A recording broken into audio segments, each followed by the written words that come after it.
Hi, it's Simone Stewart from Uniquely Me with Simone Stewart. This program is aired on the Mercy and Truth Network. We go live on Saturdays at 7:30 p.m. or 8:30 p.m. your time. And on Mondays, we have our repeat at 3 p.m. local time or 4 p.m. within the environment.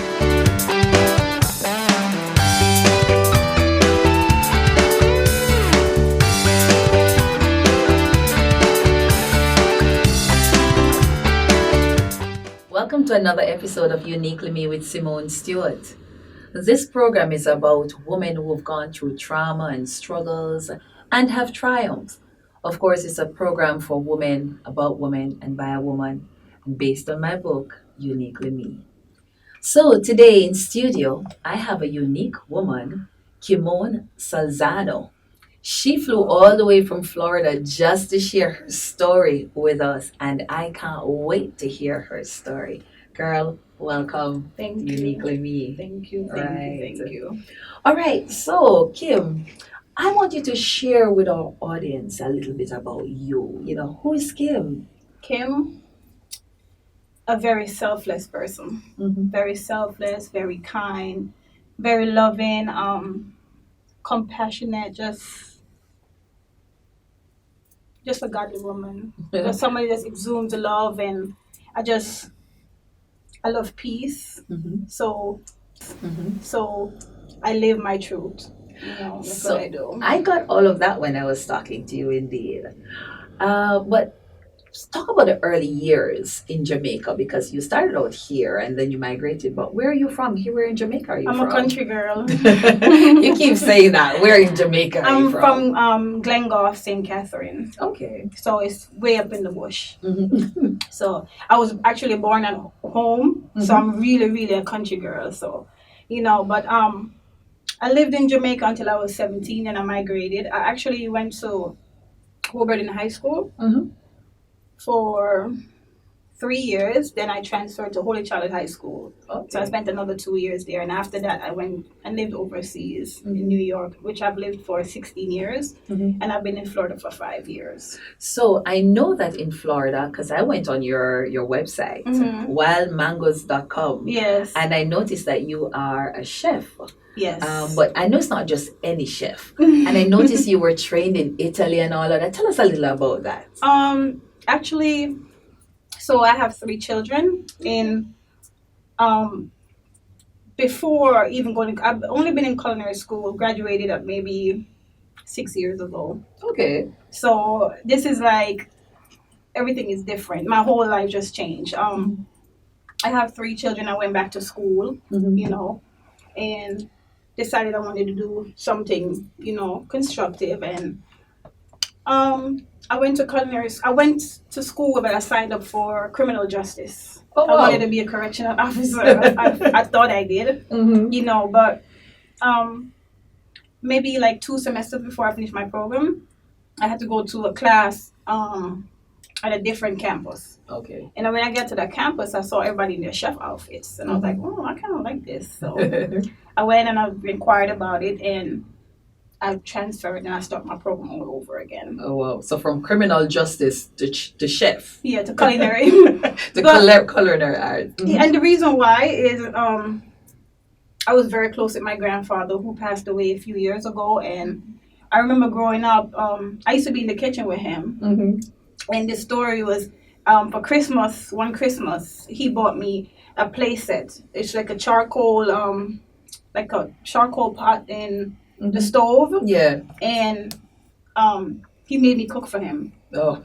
And I was in holiday with my grandmother in Maxfield, and I made ackee and white rice. Oh. That's my first dish. And he thought it was so good. He told the whole neighborhood his granddaughter cooked the best food. Mm-hmm. And so when I went in the culinary program, I really loved it because every time I'm in the kitchen, it reminds me of my relationship that I had with my grandfather. Yeah. So it's not just cooking for me. It's just it's a passion. Yeah. Yeah, and the connection per se. Yes. And I've been cooking ever since. And as far as Italy, I didn't plan on going to Italy. When I went to, I was in the program, and the school offers a study abroad program. Okay. Mind you, this is a very big school, so I would say maybe 150 students would apply each Mhm. year for the program, and only 10 would go. Wow. And I went to the audition to inquire about it, and I'm like, I was interested. Mhm. But when I saw all these kids coming up, mind you, I went back to school when I was older, so I'm older now. I'm like, okay, with all these, and I'm like, I saw all these kids, and I'm like, I don't want to go no more. So I never thought about it. I left it alone. And one day I was home, and my phone rang, and that was my school calling me, and I'm like, why are they calling me? I don't owe no money. I mean, I do owe money, but not till I graduate. And I remember they called me, and I picked up the phone, and they were like, I saw that you showed interest into the program, but you never came back. And I'm like, there were so many people there, like, really? And there's like, come in and bring your application today. And I'm like, okay, fine. But before that, I love volunteering. Okay. I love doing stuff. As I said, I'm a very selfless person. Mm-hmm. And my school had this luncheon, I think, and someone asked me to volunteer. I'm like, sure, that's me. And I showed up, and I was the only one that really showed up. And I did the whole decor, made it really, really nice. And this older lady walked in, and she was like, oh my God, it's so beautiful. And I'm like, thank you, and she asked my friend, who did it? And she was like, Kimone did it. And she came over and she said to me, do you want to work for me? Right? And I'm like, I don't know about that. But I said, sure, I'll do. So she called me to her office, and what she wanted me to do was organize her closet. And the first thing that came to my mind was like, who does she think I am? Like, cleaning her closet. But I was very humble, and I'm like, sure, I'll clean your closet. I did it, and after that, she hired me to work as her assistant. I didn't know until then that she was the president of the school's wife. Wow.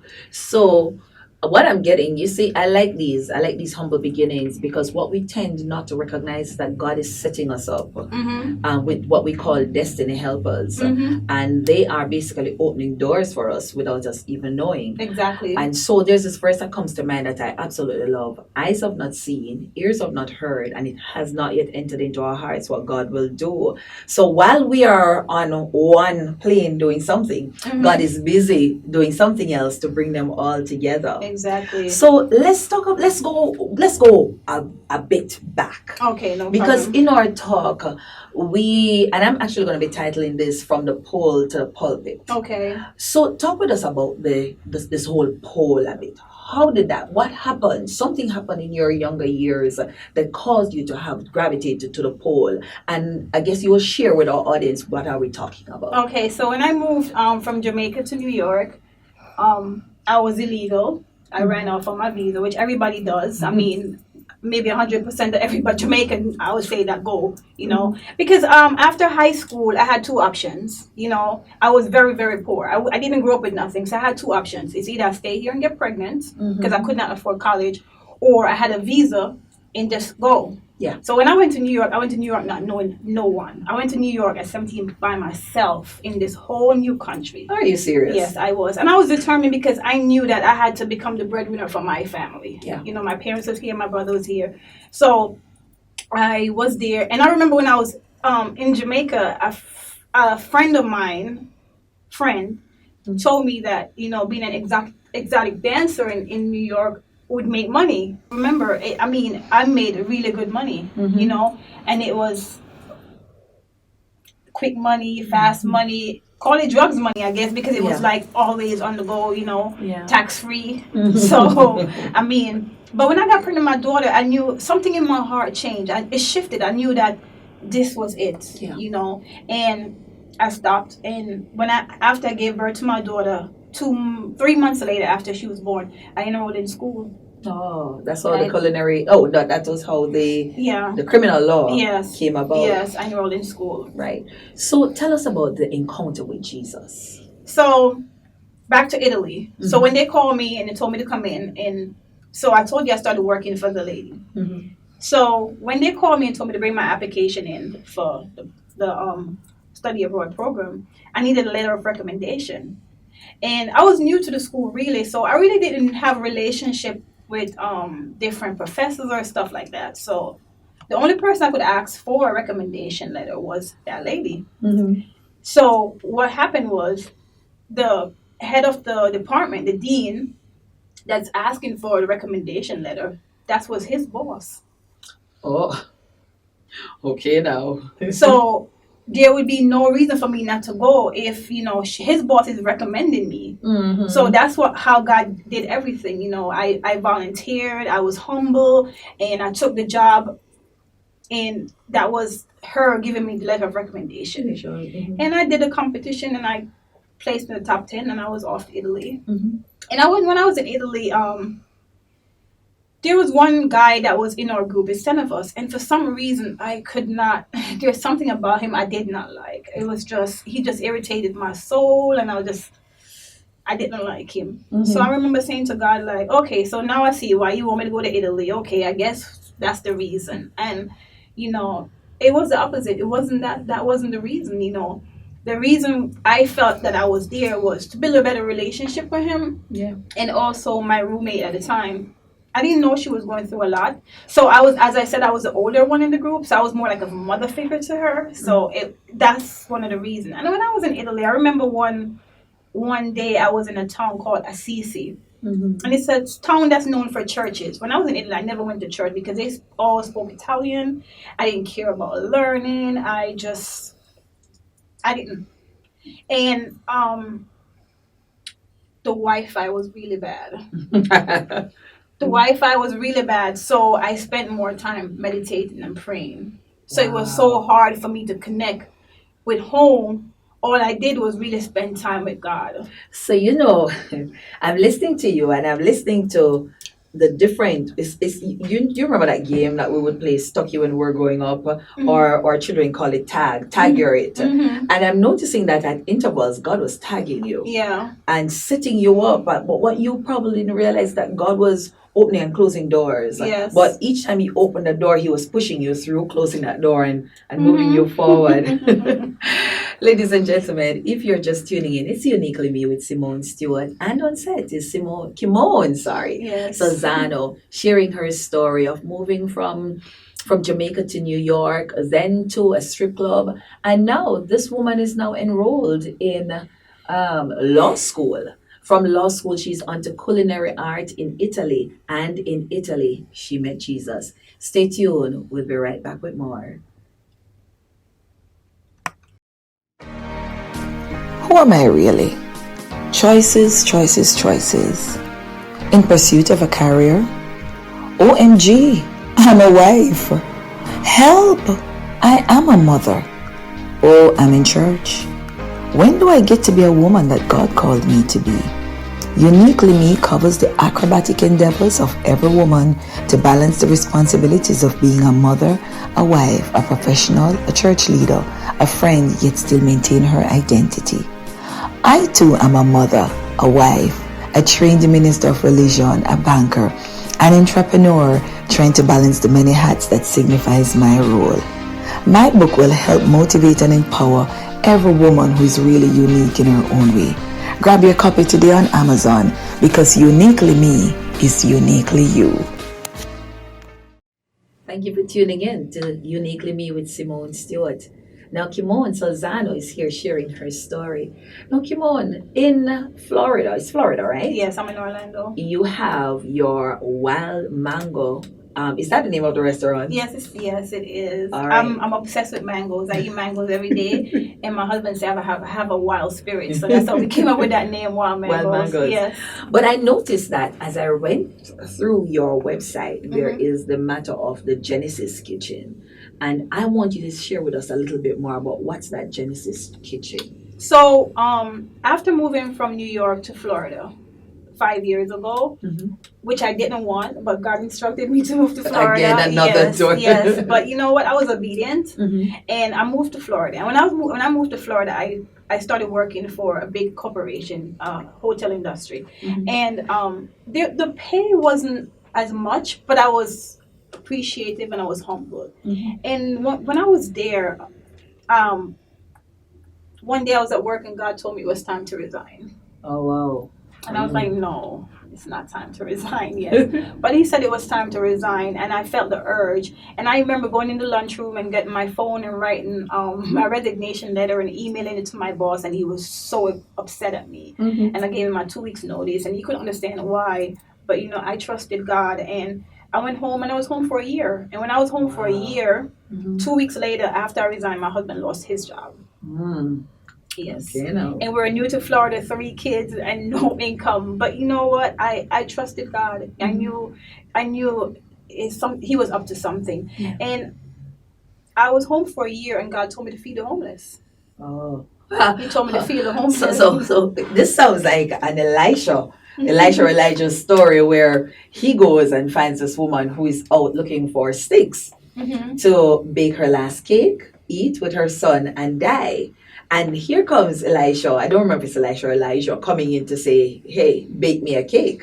So you are home, jobless. Your husband has also lost his job. 3 children, no money, very little resources. And Jesus says, go feed the homeless. Come on, girl, tell us about it. And I started doing it. So what I would do, I would create my own reality and challenge myself. Yeah. And I would say they have food pantries in Florida. So they have food pantries where you could go. So I knew every food pantry, girl. I knew every food pantry, what days to go on Monday, Tuesday, everything.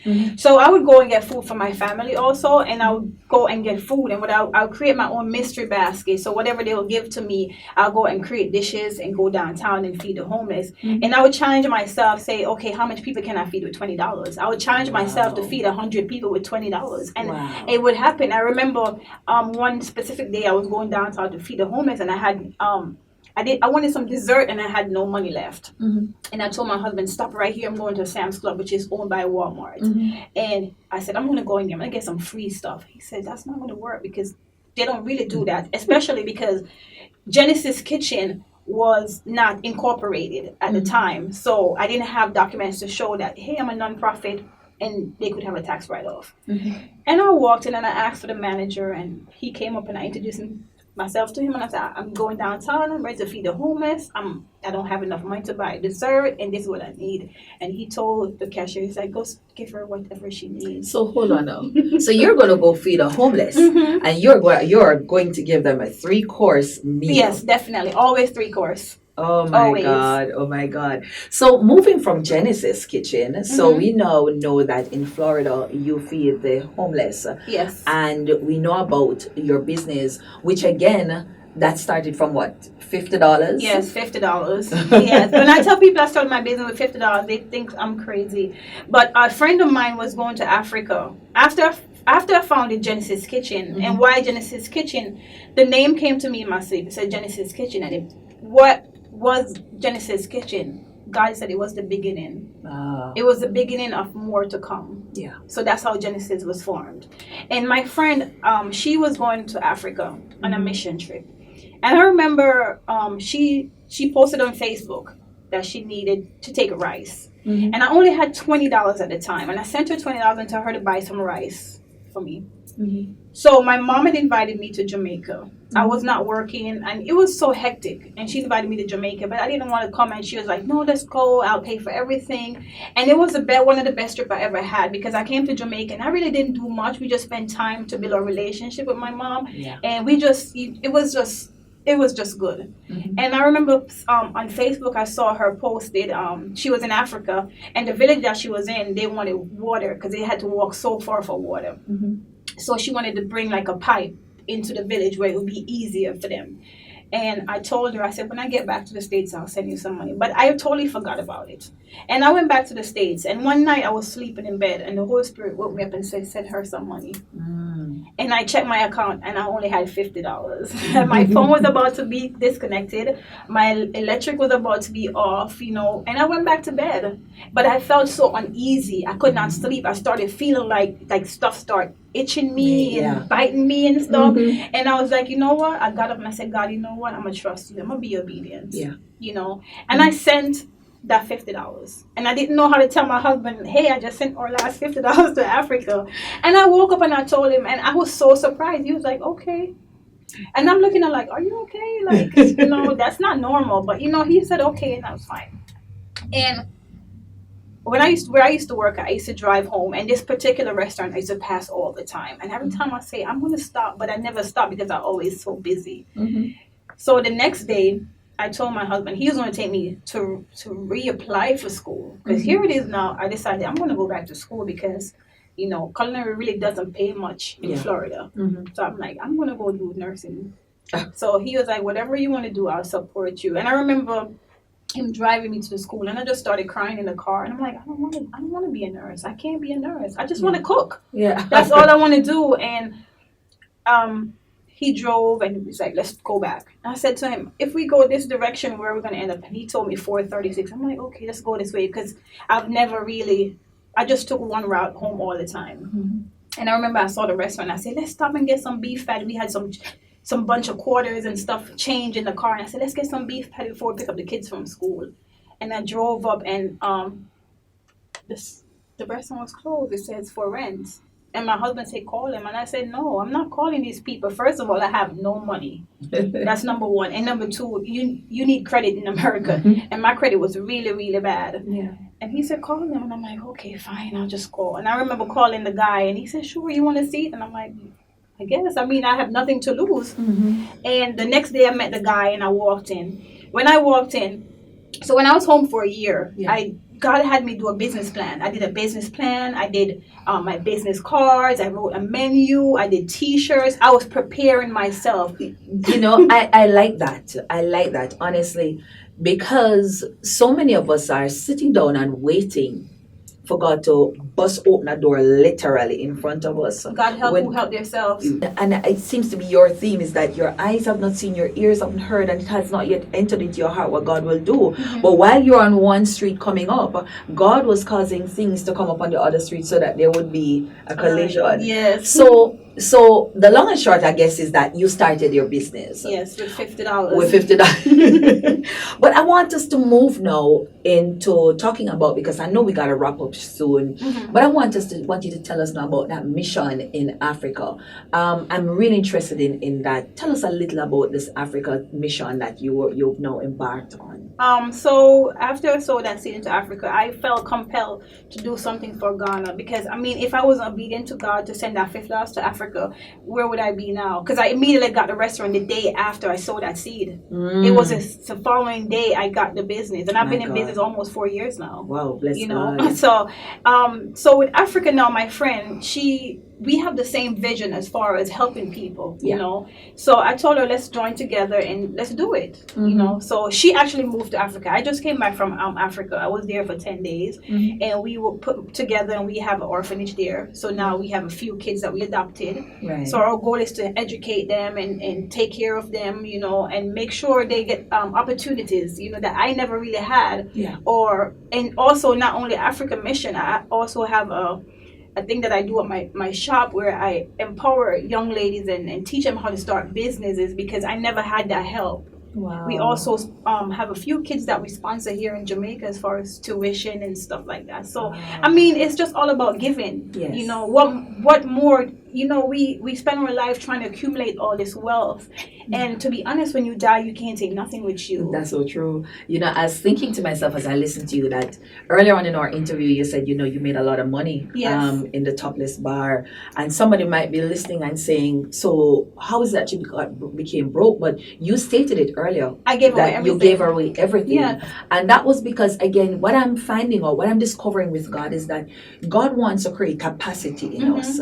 And so the only way that God can create capacity is by allowing us to lose literally everything. But you see the point, I did not really lose everything, because I've never been like on my face where I'm like, oh my God, how am I going to figure this out? I've never been to that point. When I was in Italy, the first time I encountered God was when I was walking up the hill. My roommate, we went to class and we baked some cookies. When we baked some cookies, she loved cookies. So she took a bunch of cookies. Me personally, I would have waited till everyone took their cookies and what's left I would have taken.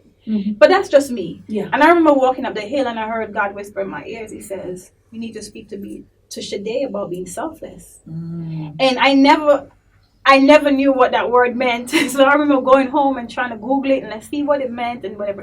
And it actually means putting other people's needs before yours. Oh my God. So sometimes when, I always say one word from God could change your life forever. Yeah. So I've always lived my life selflessly, but now I understood what I was doing. So now I do it even more. Yeah. So even when I had not much, Yeah. I had enough. My God.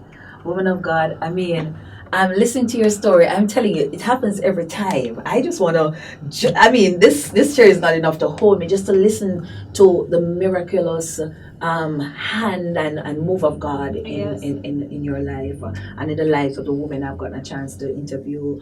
I want you to look in that camera and I want you to speak to a woman in Trinidad, a woman in Jamaica, a woman in Barbados, wherever they are, that's thinking that, hey, I don't have enough, and so I can't step out. I want you to speak to that woman, or that woman who God has deposited something in them, and they're thinking that they're on a road to destruction. And they're wondering, what should I do? I've heard your story. There's probably someone who was in the topless bar as well. Mm-hmm. And they're saying, what do I do? Speak to that woman as the Spirit of the Lord. So The one thing I could say, you have to surrender. Yeah. Surrender and trust God. You see, we have faith, but each individual have a certain amount of faith. So sometimes we trust God, but we have a plan B. You can't have a plan B. You just stick to plan A and trust God fully. If you have plan B, then you're already not trusting God. You think it's not going to work, But if you trust God and just remain selfless, there's no reason for you to even meet hard times. It's all about being selfless. That's the one word I heard from God. Be selfless. And I've been selfless. And I'll tell you, I don't need for nothing. Let's go. When I came back from Africa, I told my husband I have too much. Oh. I have too much because, as I said, we spend so much of our lives trying to accumulate all this wealth, and when you die, you can't take nothing with you. It's the point of living is being able to help others. Yes. Help others, give to others. Woman of God, thank you so much, Kimone. You're welcome. You're welcome. Wow. Thanks for having me. It's been a pleasure. Thank you so much for tuning in to another in the series of Uniquely Me with Simone Stewart. Remember, we go live on Saturday nights on Mercy and Truth Network. And of course, there's a repeat on Mondays, and thereafter, it's uploaded to YouTube at Simone Stewart. Remember, Uniquely Me is uniquely you. Thanks for tuning in.